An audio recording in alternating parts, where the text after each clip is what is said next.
A fly has just landed on your dinner table. You shoo it away. It flies off. And you think that's the end of it. But what you don't see is the most disturbing part.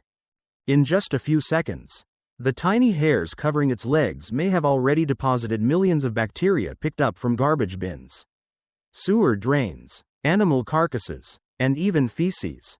Scientists have found that many fly species can carry hundreds of different microorganisms. Some simply contaminate food, others may contribute to the spread of serious gastrointestinal diseases. But here's the frightening part. Not all flies inside your home are the same. Some are merely annoying. Some are warning signs that a dead animal is decomposing somewhere inside your walls. Others will actually bite and drink your blood. And by the end of this video, you'll know exactly which species you're dealing with and how to get rid of them effectively. Housefly. We're talking about Musca domestica, the most common housefly in the world. Adults measure about 6 to 7 millimeters in length and have gray bodies with 4 dark longitudinal stripes across the thorax. But here's where things get unsettling. Houseflies have 2 enormous reddish-brown compound eyes that give them a field of view of roughly 320 to 350 degrees. Combined with their incredibly fast reflexes, they can detect movement from almost every direction, which is why swatting one is much harder than it looks. Now listen to this. Houseflies don't have teeth. They can't bite or chew solid food. So what do they do when they land on your fried chicken? They regurgitate a small amount of digestive fluid containing powerful enzymes onto the food. Those enzymes dissolve the surface into a liquid, which the fly then sucks back up through its sponge-like mouthparts. That's right. What they're eating has actually been digested outside their bodies. Even more concerning, during this process, houseflies can spread more than 100 different disease-causing agents, including bacteria, viruses, and parasites. They may carry pathogens associated with typhoid fever, cholera, dysentery, as well as parasite eggs, especially if they had previously landed on garbage, animal carcasses, or feces. And they do all of this right in front of us as if it were just another ordinary part of their daily routine. Female houseflies are astonishing reproductive machines. They lay about 75 to 150 eggs per batch.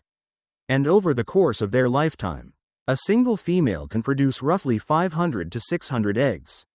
They typically lay them on organic waste, decaying food, or animal manure. In warm, humid conditions, those eggs can hatch in as little as 8 to 24 hours. The larvae then develop rapidly, completing their life cycle and emerging as new adult flies in about 7 to 10 days. Although development takes longer in cooler temperatures. But if you think the common housefly is annoying enough, the next species drives many people absolutely crazy. Have you ever noticed a small fly that just keeps circling around your kitchen? It flies the same loop over and over again, never seeming to leave. Chances are, that's not a common housefly at all. It's the little housefly, Phania canicularis. Slightly smaller than the common housefly, it measures only 5 to 6 millimeters long. Its body is slimmer, and its thorax usually bears 3 faint gray stripes. But here's the strange part. The males spend much of the day flying the exact same route through a room. They circle endlessly in a smooth, predictable pattern, almost as if they're performing a dance right in front of you. But they're not trying to annoy you. Entomologists believe this is a patrolling and mate-searching behavior. The male repeatedly flies along a familiar flight path, waiting for a female to pass through so he can intercept her. Of course, knowing the reason doesn't make them any less irritating. Their breeding sites aren't exactly pleasant either. Little houseflies usually lay their eggs in moist, decaying organic matter, including livestock manure, compost, rotting straw, and decomposing vegetation. Their larvae are even stranger. Unlike the smooth, cylindrical maggots of many other flies, little housefly larvae have remarkably flattened bodies, lined with tiny spines and projections along their sides. This unusual shape helps them move through damp organic material and survive in environments with very little oxygen. The good news is that little houseflies are not considered major disease vectors like the common housefly. although they can still carry microorganisms if they come into contact with contaminated material.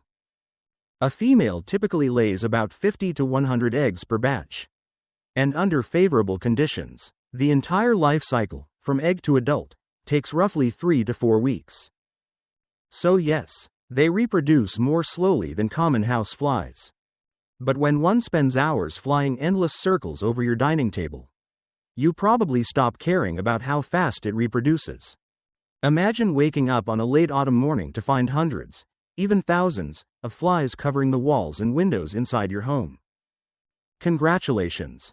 Your house has most likely become a winter shelter for cluster flies. Members of the genus Pollania. These flies are rather stout, measuring about 8 to 10 millimeters long.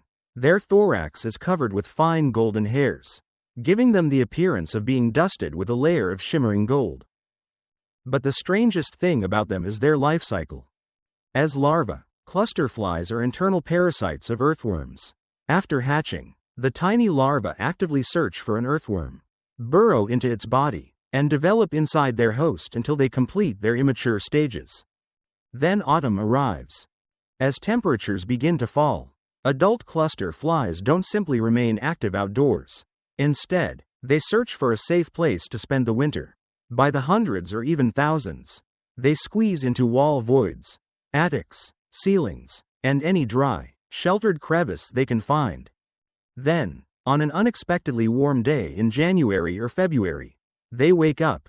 One by one, they crawl out of their hiding places and begin wandering across your windows, walls, and ceilings, making it seem as though your house has suddenly become overrun with flies overnight. Their life cycle is surprisingly slow. Most species in the genus Pollania produce only 1 or 2 generations each year. During the summer, females lay their eggs on the soil or in cracks near areas where earthworms live. Once the eggs hatch, the larvae quickly locate a suitable host, enter the earthworm's body, and complete their development inside it. And here's the part most people remember. When crushed or disturbed, cluster flies can release a sweet but unpleasant odor that may linger indoors for quite some time. And if your home still has the same cracks and sheltered spaces they used for overwintering, there's a good chance they'll be back again when autumn returns next year. Bluebottle fly. A shimmering metallic blue, almost crystal-like in its brilliance. Strange as it may sound, the bluebottle fly, belonging to the genus Calliphora, is often considered one of the most beautiful flies in the world. But don't let its beauty fool you. These flies are noticeably larger than the common housefly, measuring about 10 to 14 millimeters in length. And when they fly, they produce a deep, loud buzzing sound that's instantly recognizable. Their most remarkable ability is how they find food. Bluebottle flies possess an incredibly sensitive sense of smell, allowing them to detect the volatile chemicals released during decomposition from remarkable distances, especially when carried by the wind. That's why they're often among the very first insects to arrive at a dead animal or decaying meat. Because of this astonishing speed, they're sometimes referred to as nature's first responders. Once a suitable site is found, a female lays about 150 to 300 eggs per batch directly onto decomposing animal tissue. Over her lifetime, she may lay up to around 2.000 eggs. Just 8 to 24 hours later, the eggs hatch into maggots. These larvae grow at an incredible rate, consuming soft tissue with astonishing efficiency. On the carcass of a small animal, hundreds, or even thousands, of maggots can strip away most of the soft tissue in just a few days. Because their development follows such a predictable pattern, forensic entomologists use the age of bluebottle fly maggots and their developmental stages to estimate the postmortem interval, helping investigators determine how long a body has been dead. But what if bluebottle flies suddenly start appearing inside your own home? More often than not, they're signaling that something nearby is decomposing. It could be a mouse that died inside a wall, a bird trapped in the attic, a garbage bag left out too long, or simply a forgotten piece of meat or fish that's begun to spoil. In other words, bluebottle flies rarely appear without a reason.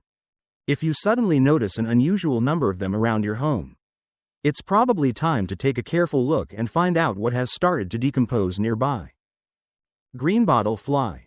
Another metallic fly, but this time, it's a brilliant emerald green. At first glance, you might never guess that this striking insect is one of the most unsettling flies you'll ever encounter.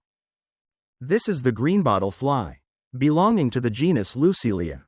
Adults measure about 8 to 12 millimeters in length and are covered in shimmering metallic green or greenish gold coloration that gleams like polished metal.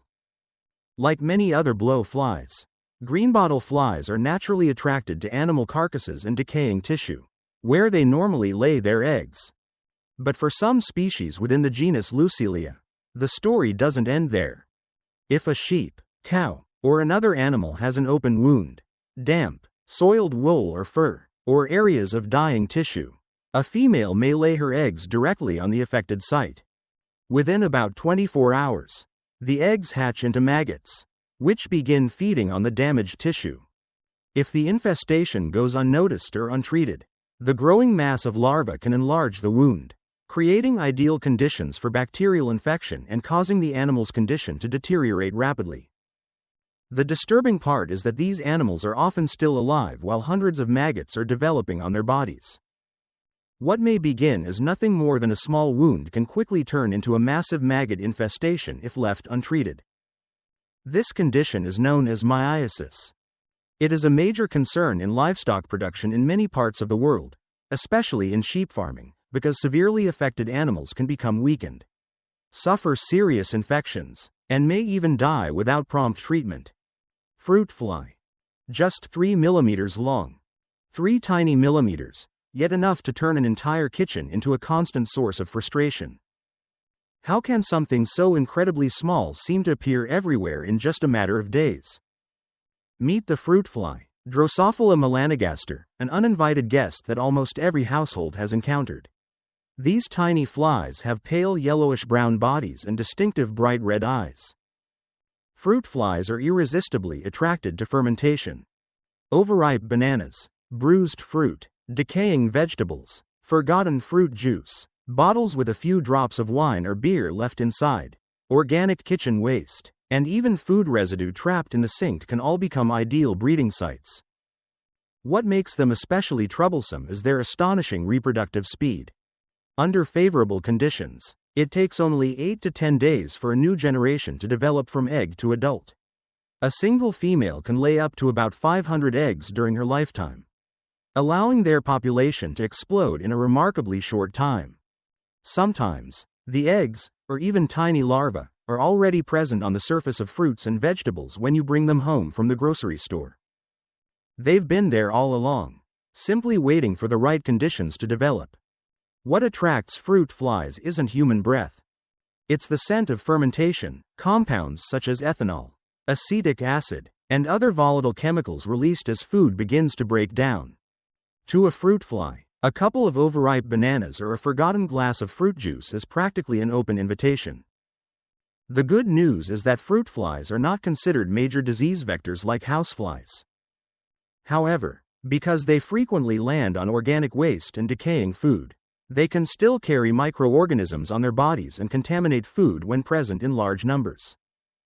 And here's the part that frustrates people the most. You can scrub your kitchen until it's spotless, but if there's still a single source of fermenting food, or a few microscopic eggs clinging to a piece of fruit, they'll be back within days. As if they never left. Just 3 millimeters long. Yet more than enough to turn your kitchen into their kingdom. Stable fly. Stomachus calcitrans is nature's perfect impersonator. At first glance, it looks almost identical to a common housefly, measuring only 6 to 8 millimeters long. With the same gray body and nearly identical shape, it's easy to mistake one for the other. But the real difference lies in how it feeds. While houseflies feed mainly on sugary liquids and other dissolved food, both male and female stable flies feed on blood. They possess a rigid, needle-like proboscis specially adapted for piercing skin. Their favorite targets are the lower legs and ankles, where the skin is relatively thin and blood vessels lie close to the surface. The moment that piercing mouthpart penetrates your skin, you'll feel a sharp, burning pain almost immediately. Unlike a mosquito bite, a stable fly bite usually hurts the instant it happens. Their breeding sites are just as unusual. Stable flies develop in decaying plant material mixed with animal waste, such as manure-soiled hay, urine-soaked straw, rotting grass clippings, and even decomposing seaweed on certain beaches. Under favorable conditions, their entire life cycle takes only 12 to 25 days. A single female can lay around 400 to 600 eggs during her lifetime, allowing populations to grow rapidly. But painful bites are only part of the problem. Stable flies are also mechanical vectors of numerous livestock pathogens. As they move from one animal to another while feeding, they can mechanically transfer disease-causing organisms, including the equine infectious anemia virus and several other pathogens affecting cattle and other livestock. When stable fly populations become large, livestock spend more time stamping, kicking, and swatting flies than feeding or resting. The consequences are significant. Dairy cows produce less milk, cattle gain weight more slowly, animals lose body condition, and overall livestock productivity declines. So the fly that just landed on your leg, and looks exactly like an ordinary housefly, may not be harmless at all. It may be getting ready to drive its needle-like mouthpart straight into your skin.